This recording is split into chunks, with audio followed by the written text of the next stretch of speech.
이제부터는 그럼 뭘 할 수 있을까에 대해서 몇 가지 말씀을 드리려고 하고요. 다낭성 난소 증후군 여성이라면 가장 첫 번째로 해야 되는 것이 사실 체중 감량이에요. 체중 감량을 하게 돼서 특히 그냥 살을 뺀다라기보다는 내 복부둘레를 줄이게 되면 인슐린 저항성이 의미 있게 개선이 되고, 교과서에서는 아주 어마어마하게 감량할 필요는 없다라고 얘기를 하고 있고요. 현재 몸무게에서 2에서 5% 정도만 감량을 해도 인슐린 저항성이 되게 의미 있게 개선될 수 있다라고 얘기를 하고 있어요. 우리나라 여성들은 좀 마른 다낭성 난소 증후군 여성분들이 많아요. 근데 이제 서양 언니들은 좀 더 비만한 분들이 많아서 그런지 비만하면서 막 턱 수염도 좀 있고 이런 분들이 굉장히 많아요. 그래서 서양 언니들이 PCOS 다이어트 뭐 이런 거에 더 엄청 관심이 많거든요.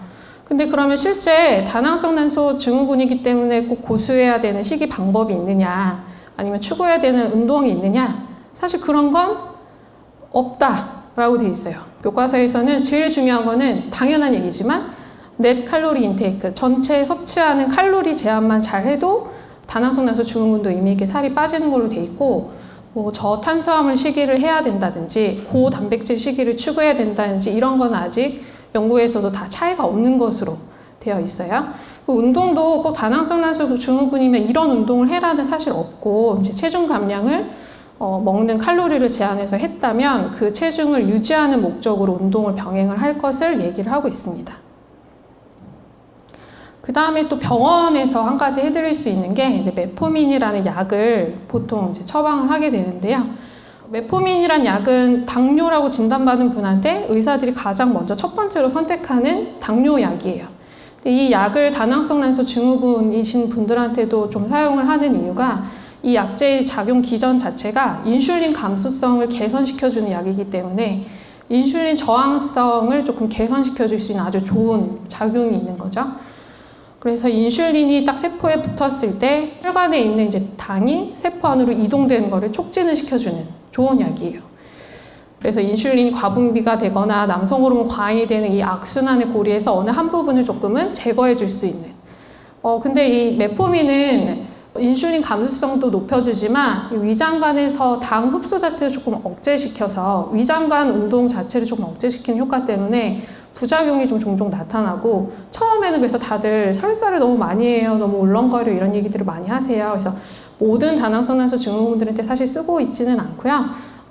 저뿐만 아니라 다른 이제 저희 병원 선생님들도 좀 다낭성 난소이시면서 약제 반응이 생각보다 너무 떨어지거나 아니면 정말 이제 복부 지방 이런 것 때문에 인슐린 저항성이 악화될 것으로 예상이 되는 BMI가 높으신 비만이신 분들에게는 종종 쓰고 있습니다.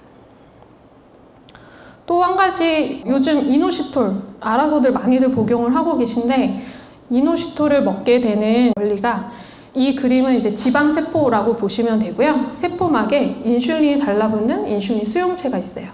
이 인슐린 수용체에 인슐린이 와서 달라붙게 되면 그 세포 안쪽으로 인슐린이 왔다고 막 신호를 전달하게 됩니다. 인슐린 왔어, 인슐린 왔어. 이렇게 물질과 물질들 사이에 이 셀 시그널링을 통해 채널이 열리고 혈당이 쏙 지방화 세포 안으로 들어오는 과정이 일어나게 되고, 이노시톨은 여기 보시면 파랗게 세포막 쪽에 붙어있는 물질들이 바로 이노시톨이에요. 그래서 이노시톨은 인슐린이 세포에 작용할 때 일어나는 셀 시그널링을 담당하는 한 물질 중에 하나라서, 이노시톨을 먹으면 인슐린이 작용하는 것을 도와줌으로써 인슐린 감수성을 같이 좀 높여주지 않을까라고 추측을 하고 있고요. 근데 아직은 이노시톨 사용한 환자군, 사용하지 않은 환자군에서 뭐 배란 유도 개수나 뭐 임신율 이런 거에서는 결과들이 굉장히 분분해요. 효과가 있다라는 논문도 있고, 효과가 없었다라는 논문들도 있기 때문에 2018년도에 미국 브리마켓, 유럽 브리마켓에서 합쳐서 가이드라인이 나온 바가 있고, 여기서도 그렇고 교과서에서도 그렇고 아직 이노시톨은 좀 실험적인 단계다라고 이야기를 하고 있어요. 그래서 이노시톨은 본인이 좀 생리가 불규칙한 것 같다라고 스스로 인식을 하시거나 아니면 다낭성 난소 증후군이다 라고 이렇게 진단을 받으신 분들은 요즘 어떻게 알고 막 알아서 저희가 말씀도 안 드렸는데 복용을 막 하고 계세요. 근데 사실 이노시톨보다 더 먼저 챙기셔야 될 거는, 이거는 개인적인 생각이지만 비타민 D라고 생각을 하고요. 비타민 D는 교과서에서도 다낭성 난소 증후군이라면 시럽 레벨이 30 이상으로 유지가 돼야 바람직하겠다라고 명확하게 권유를 하고 있고, 그 근거가 되는 연구 논문들도 사실 많이 나오고 있어요. 그래서 비타민 D 레벨이 30 미만인 경우에는 다낭성 난소 증후군 환자에서 인슐린 저항성도 더 의미 있게 높은 것으로 되어 있고, 나머지 고지혈증도 더 심한 것으로 나타나서 저는 다낭성 난소 증후군이다라고 하면 사실 이노시톨보다는 걔는 아직 실험적인 단계니까 비타민 D를 먼저 복용을 하실 거를 권유를 하고 있고, 저희 생리 중에 하는 호르몬 검사하면서 비타민 D도 항상 꼭 같이 보는 이유가, 비타민 D는 사실 인슐린 저항성뿐만 아니라 아시겠지만 유산 방지에도 굉장히 큰 효과가 있고, 임신 중에는 아이들 근골격계 발달에도 엄마 비타민 D가 필요한, 근데 장점이 너무나 많은 것이라서 우리나라 여성분들은 피검사해보면 거의 30 미만으로들 나오세요. 햇빛을 잘 안 보시고, 햇빛을 봐도 자외선 차단제를 워낙 꼼꼼하게 바르시기 때문에 기본적으로 조금은 드시는 것이 좋습니다. 그리고 이 슬라이드는 제가 다낭성 난소 증후군 환자분들 만나면 되게 강조해서 말씀을 드리는 부분인데요. 먼저 같은 환자분 초음파 사진 2가지이고, 왼쪽에 있는 사진은 생리하고 3일째 오셨을 때 본 사진이에요. 그래서 하얀색 테두리 자궁에서 내막은 노란색, 그래서 두께가 6mm 정도로 생리하고 이제 내막이 허물어져서 오셨기 때문에 내막이 5에서 6mm 이렇게 얇게 측정된 것이 정상이고요. 이제 오른쪽 사진은 노란색 내막이 한 11.7mm로 배란기에는 이렇게 내막이 잘 두꺼워지는 것이 정상입니다.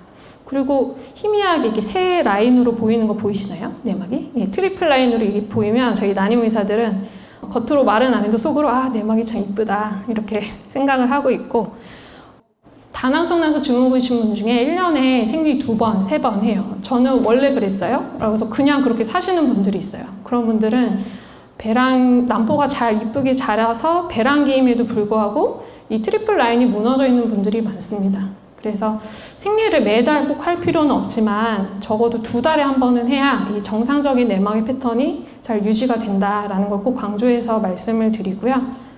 그래서 3, 4개월에 한 번 생리해요, 1년에 한 번 유도해야, 약 먹어야, 아니면 병원 와서 주사 맞아야 겨우 생리해요, 이렇게 사시는 분들 중에 가끔 이제 부정출혈이 있다고 병원에 오셔서 초음파를 보면, 이건 좀 극단적인 사진이긴 한데 내막이 이렇게 트리플 라인 자체가 무너져 있고 뽀글뽀글 이렇게 낭성 변화라고 해서 시스틱 체인지가 보이는 분들이 있으세요. 이런 분들은 조직 검사 살짝 떼서 해보면 한 반 정도는 자궁내막 증식증이라는 병으로 진행되어 있는 경우도 있고, 자궁내막 증식증을 겨쳐서 시간이 오래 걸리는 문제이긴 하지만 자궁내막 암으로 진행을 할 수도 있습니다. 배란을 하게 되면 나오는 프로게스테론에 오랫동안 노출이 안 되면 내막이 안정화되는 효과를 보시지가 못해서 계속 내막이 증식만 하는 그런 악순환 가운데 내막의 모양이 좋아지지 않고 결국엔 어떤 병으로까지 진행할 수 있어서 다낭성 난소 증후군이고 생리가 불규칙하신 분들이라면 2달에 한 번은 생리를 해야 된다. 2달간 무월경이면 병원에 와야 한다 정도는 알고 계시는 게 좋을 것 같아요. 그래서 정상 월경, 무월경인 상태로 병원에 오시면 일단은 생리를 유도를 합니다. 생리 유도는 다른 게 아니라 배란하고 나서 나오는 호르몬인 프로게스테론을 저희가 드리는 거예요. 그러면 자궁내막이 프로게스테론에 노출이 되고 나면 생리가 유도가 됩니다. 그리고 나서 꼭 하는 게 보통은 이제 배란 유도를 하게 되죠. 배란이 유도가 되면 일석이조니까요. 배란이 되니까 임신 시도도 할 수 있고, 배란이 되니까 자연스럽게 프로게스테론에도 내막이 노출이 될 수가 있고, 그래서 먹는 배란 유도제는 클로미펜과 페마라가 있는데 지금 많은 병원들에서 아마 클로미펜은 처방을 못하고 있을 거고 저희도 못하고 있어요. 생산 중단이라 요즘에는 거의 페마라 배란 유도제로 배란 유도를 하고 있고요. 먹는 약 가지고 반응이 부족하시거나 아니면 시험관 같은 좀 난자를 많이 채취해야 되는 시술을 하게 되면 이제 배란 유도 주사를 쓰게 되고요. 이 배란 유도 주사는 종류는 굉장히 많지만 딱 성분은 거의 비슷한 한 가지인데, 내하수체에서 난포를 키우는 호르몬 FSH가 나온다고 앞서 설명을 드렸어요. 배란 유도 주사들은 거의 FSH, 그러니까 난포를 직접적으로 자극해서 키워주는 호르몬이다라고 보시면 되고요. 그래서 굉장히 배에다가 직접 주사를 하게 되면 이 주사 자체가 난소를 다이렉트하게 자극하는 약이기 때문에 다낭성 난소 증후군이신 분 중에 주사를 조금만 용량을 세게 써도 굉장히 여러 개가 자랄 수 있어요. 효과가 굉장히 정말 과배란이 너무 과하게 될 수 있다. 그래서 먹는 베라니도제는 모르겠는데 주사는 가능하면 난임병원에서 쓰시는 게 좋다라고 조심스럽게 말씀을 드리고요. 그래서 이제 다시 아까 만났던 환자분 만나보면 이제 32세 여성분이고 2019년 12월에 결혼하고 한 결혼하고 6개월 뒤부터 주기가 더 점점 길어지기 시작합니다. 그 여드름 증상도 심해지고 그 6개월 사이 몇 킬로 넣으셨나요? 물어보면 5kg요. 막 이렇게 대답을 하세요. 그래서 살이 찌면서 복부둘레가 늘어나고 인슐린 저항성이 악화되면서 악순환이, 다낭성 난소 증후군 악순환이 더 가속화되기 시작합니다.